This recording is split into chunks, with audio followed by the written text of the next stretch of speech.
Het Cambuurjournaal wordt mij mogelijk maken door KKFH Kozijnen, nieuwnieuw.com Herenmode en Vierdag Vermogensbeheer.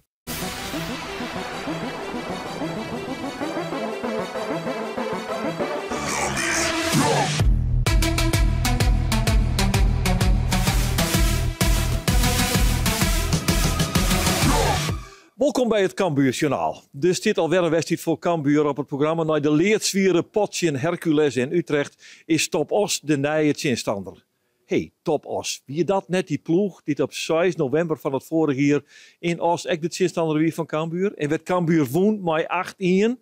Jazeker, dat is die ploeg.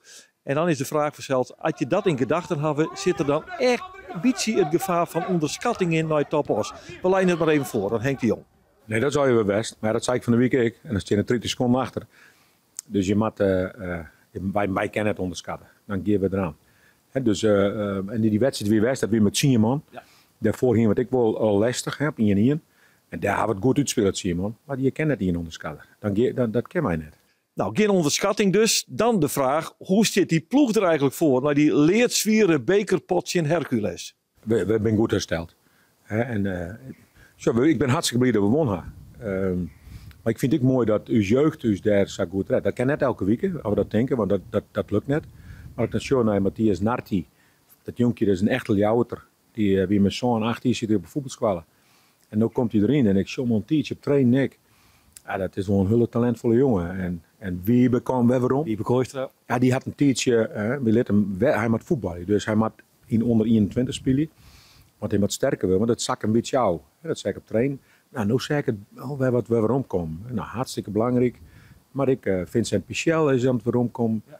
Nou ja, maar er moet wel even wat gebeuren. Hè? Je moet van die domme shingoals zo. We zitten midden in de transferperiode en dus mag ik even zien naar wat Cambuur dwang kan. Nou ja, de eerste onwinst is binnen. Het is Agustin Anello, een linkervleugeloonvaller. Hij zou ik een kennen. Henk de Jong, over deze nieuwe speler die het voor de rest van het seizoen hier is van Sparta. Dat vind ik wel mooi. Een jongen die protomijmaker had al op zijn jonge leeftijd. Het is, ze is zelf verteld, hij is in Amerika geboren en Argentijn, Italiaan en in Barcelona spelen. Maar het is een hele leuke gast, maar super snel. En ken ik makkelijk een goalmatch. Bij Hajduk Split spelen, de bekerfinale had te spelen. Bij Lommel deed het heel goed. Bij Sparta iets ongelukkiger, maar dat is dus geluk. Ja. Maar die kan je wel wat afvoegen. En dan geven we naar Agustin Anello. Ja, dat is een ingewikkeld verhaal. Want als je praat over deze speler, dan komt een woord als Argentinië naar boven. Dan komt een woord als Amerika naar boven. Dan komt een woord als Italië naar boven. Maar ook Kroatië. Hoe zit het eigenlijk hier? Agustin Anello, stel Dodi zelf maar eventjes voor aan uw publiek van het Cambuurjournaal. Well, my whole family is from Argentina. That's my whole bloodline, but I was born in Florida. So, yeah, those are my American Argentinian, and my Italian comes from Argentina also, because my granddad was Italian. So, yeah, that's the story. That's the story. En de story is ook dat Anello in de basis begint, want Roberts Uldrikes wie ziek. Hij hier de griep. Koen het Spili, Smit naar het centrum, Anello naar de vleugel. Van Mullum is de vervanger van Daniel van Kaam op het middenveld. Van Kaam had net goed presteerd en Henk de Jong kiest ervoor om hem net in de basis te zetten. En dan keer we los onder het tafersjocht van de enige militair in het stadion en verwachtingsvolle supporters van Cambuur. Want ja, na de bekersuccessen die er west binnen is er toch iets van... Dit moeten wij wel winnen kunnen, Sint Top Os. Hoe oors hoe het erin. Dit is Balk maar de voorzet naar Brei. Die helpt hem wat achter hem bij. Krijgt hem net echt lekker mee. Maar Liekwols biedt dit het eerste mogelijkheidje van Cambuur. Daar komt Thomas Pol met de voorzet. Kan echt voortwerken worden. Er wie wel druk van Cambuur. Nou, die net heel botje, maar de Ljouters hier een moeite om... Ja, echte kansen te creëren. En dan weet je dat zo'n tegenstander die loert en die loert en die loert. En die beziekert er dan toch wat uit te peuren. Op de rechterkant kan die bal voorkomen. Nee, wordt afblokt. Komt hij dan toch voor de voeten van de centrale verdediger. Lambrix werd ik afblokt. Nou ja, dat is eigenlijk een beetje het verhaal van de wedstrijd. Het wordt al hier afblokt. Dit is wel aardig natuurlijk van Troepé. En dan komt hij met de voorzet. En dan is er een goede ingreep van Jannik van Os. Een kansje voor het ploeg van deze man, Ruud Brood. Dat is de trainer. Zitten we in de rest aan, is het nog altijd 0-0. Ja jongens, als je deze net maakt, dan maakt je helemaal niks meer. Jongen, wat een enorme kans voor Lars Nieuwpoort. Hij kent er eigenlijk in pisjes zo'n je. Maar ja, hij mikt hem naast. En dan komt er nog een corner op slag van rest van Michael Breij. En die wordt correct uitkopt. En dan is het geen succes dus voor Marco Tal. Zo, dat systeem hebben we. Vito Wormgoor, dat wordt de nieuwe verdediger van Cambuur. Hij mocht zichzelf dan net spelen, maar hij is medisch keurd. Hij had zijn leaseauto hellen en kan dus tijekken worden onder de selectie van Cambuur. Hij weer als taskoger bij de wedstrijd aanwezig. Wat is dit hier? Jongen. De klopt een bal op een peel. De keeper zit er totaal naast. En dat hier Samma de 1-0 voor Top Os budget kennen. Er loopt nog een speler van Top Os blesseerd, dus er moet eventjes wachten worden tot hij weer oplapen is. Maar dit weer toch een waskor een keer aan de kant van Top Os. En het blijft nog altijd 0-0 in deze wedstrijd met Cambuur, maar net echt lekker loskomen wil. Het is dreig, het is hier nog een keer de onvaring met de keeper en de bal op een peel. Ja, het is stroperig, dat mag je constateren. Het valt ik net aan, want Sjurgens goed Top Os dit. Een man of zo is achterop, daar draai je maar voor, linies heel dicht op elkaar. Het is ik net makkelijk voetbal in, dat mag wel wat taai aan. Maar ja, al te volle creativiteit ziet er bij Cambuur echt net in. En dan druk ik me matig uit. Dit is Wiebe Kooistra. Hij zorgde voor wat opscore in de tweede helft. Hij kwam als rechtervleugeloonvaller in het veld. Dit is de Harrekiet, jong nog maar. Die mag je echt net van alles van verwacht je. Dit kopbaltje, dat keert nog op een wonderbaarlijke manier over de achterlijnen. Toch nog een corner voor Cambuur. En dan, zo'n je Michael Breij. Jas hem er wel eens een keer in. Van een keer van die corner. Dat is ook wat Michael Breij in de holle had. Want hij staat klaar voor die corner. En daar komt die bal. En die draait inderdaad heel stevig in. En die gaat door de keeper heen. En is er dan nog iemand die hem oorrekken? Dat is eventjes de vraag. Is het dan nog Remco Balk die hem oorrekkert? Gaat hij er in één keer in? Dus even zien of we dat in herhaling goed zien kunnen. Daar komt de corner van Breij. De keeper eronder terug. Ja, dan is het toch nog Remco Balk die eronder zitten had. Even zien dat hij dat voor de linie. Ja, dat doet hij voor de linie. Remco Balk. Zorgen dus voor de 1-0 van Cambuur. De bevrijding is daar. Er kan niks meer gebeuren. Je hebt het al hier in eigen hand. Maar een kwartier te spelen, je timmert de boel dicht. Top Os komt er net onder te pas. In een foeilijke wedstrijd smiet dan toch nog 3 punten op, want dat is het leukste verzels. Sterker nog, het kan nog naar meer worden als deze voorzet van Wiebe Kooistra bij de man die hem Havermast onkomt hier. En dat weer Remco Balk, maar daar komt hij net. En zo bleef het 1-0. Maar ja, niks van een onverzeld, want wat zal Top Os nou? Nou, dat moet je dus net de vlucht zeggen, want wat kan deze man vrij oornemen? En shitten. Jongen. Allermees. Dat is de man die het scoort.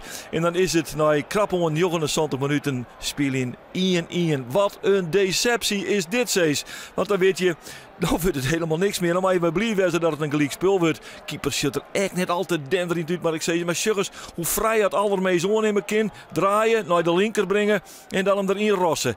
Ja.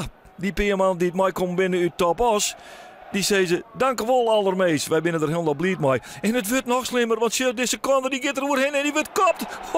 Die wordt kopt. Tjoch Rosjon van Eijma. En die zorgt ervoor dat het in de 84e minuut 2-1 voor Os wordt. Het is de wraad op een kop. Maar wat een teleurstelling is dit. Wat een enorme deceptie. De fans beelden het soere gevoel oorheerst het. De frustratie is haast net meer te meten in het Cambuurstadion. Want de Jouters gaan in de noemerlijst. Top Os onderuit. Want dit gaat niet meer lukken, maar veronderstellen. Of dit nog, dit schot. Die is wel geweldig van Michael Breij. Maar wordt van de line hellen. Nou, nog een corner Breij. Misschien dat er wat uitkomt. Ja, dit is best een mooie schot. Zeg. Een volley en één keer bam. En dan zit er Troepé op de line. En die knalt hem lieke de goal weer uit. Keeper maar naar voren. Jannik van Os. Maar het helpt al hier helemaal niks. Want ja, er is wel druk. Maar om nou te zeggen, nou, hoewel, ja, dit hier echt nog ken verzels. Dit hier echt nog ken Remco Balk, die het wel heel dichtbij is. Dan door de keeper Mike Haverkotte, de act van de stervende zwaan. Het jet er al hierbij verzels, want zij weten bij ons. Wij pakken de 4e overwinning van het seizoen. Wij snoepen hier Cambuur Jout, 3 punten nog en dat viel heel goed. Maar wat is de frustratie heel groot? Dat ziet dus ik nog even stil aan, omdat er bier op het veld kwam. Het wie al hier net lekker in het Cambuurstadion juster. Dit is hier een beter lot verzinnen, dit kopbalsie van Balk. Maar het is clear. Top Os pakt de 4e doorwinning en de druiven ben bij Cambuur ongelooflijk zoer. Ja, vind ik wel. Ik vind dat we, en op het moment dat we voorkomen, op een gegeven moment merk je al dat het een moeilijke wedstrijd wordt. Hè. Dan krijg je in de lange spits die er net is. Uldrikes ziek. Ja, griep. Hè, wat dat voor verschil maakt in hoe het voetballen mast. En dat is die meest bereiken kerst die, als zij zelfs verdedigend spelen, ja, daar hebben we moeite mee. Dat wisten we al het hele seizoen. Ja, en als het dan een keer de kost me hier voor, ja, dan mag ze moeten streeploek. Hè. We gingen wisselen in snelheid. Zij bracht een snelle jongens, Zimmerman en het jonkje wat je speelde had, dat zijn super snelle jongens. Dus dan was hij mij. Ja, het zit gewoon. Ja, dan op dat moment juist net een kans voor de verlies met Wanjen. Dat is onvoorstelbaar. Ja, dat is onbegrijpelijk. Maar als je dat zo'n wedstrijd dreig en ingewikkeld is, dat begrijp ik nog wel. Maar het voetballen van Uldrikes en de manier waarop wat zij spelen, want dat valt net daar, hè? Nee, dat valt net aan. Maar als het dan voorst is, Juist. ja, dan maakt hem nooit weer wij. Never nooit. Never nooit. Hè. Zo de eerste helft hier zijn nog een of twee kansen. Dat wie ik mijn vrije trap die er werd tussen Troskert en Glien Wut. Ja, in de tweede helft de kans 4-0, dus je had de tweede helft geen kans meer aan. En ik eigenlijk de goals binnen die kansen.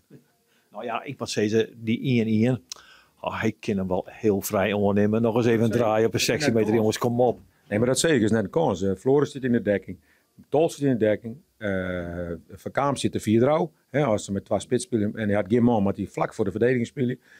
Ja, dan, en we zitten hier nog voor. Nou, en de 2-1, dat is een stapje naar voren en een stapje naar achter en het is goal. Ja, dat is echt heel vervelend.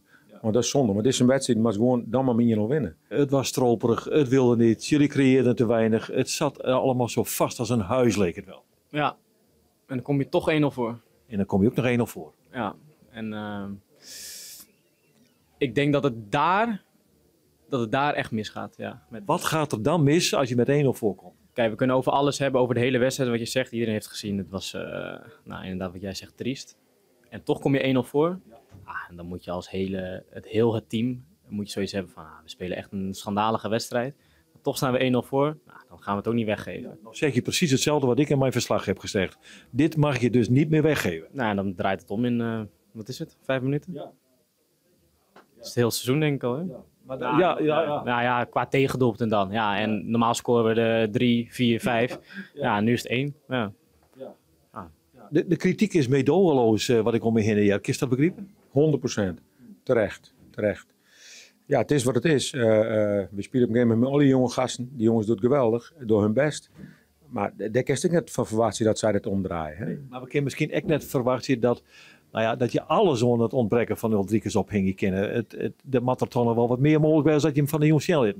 Nee, maar dat is duidelijk toch. Maar dat gebeurt ook wel. Hè? Dat krijgen we weer om. Hè? Maar veel weer het ondermaats. En dit is de stand. Willem II nog altijd eerste. 50-23. Komen de vrede tegenstander van Cambuur. De Jelters binnen zonde. 24-22. Liet een beetje los. En ga ik met 2 punten voor op de nummer 12 Jong AZ. Telstar is nou de nummer lijst. Maar 16 punten uit 23 wedstrijden. En ons hier dit Cambuursjournaal. Cambuur had net lang tijd om hem te herstellen, want komende vreed zit de eerstvolgende wedstrijd alweer op het programma. En dat is net zomaar een wedstrijd, want dat is de wedstrijd tegen Willem II uit in Tilburg. Daar moet Cambuur succes in te halen. Of dat slag het, je kunt al hier zijn. In het Cambuursjournaal, want dat is de sneeuwwer. Graag gedaan. Het Cambuurjournaal waard mij mogelijk maken door KKFH Kozijnen, nieuwnieuw.com Herenmode en 4 Dag Vermogensbeheer.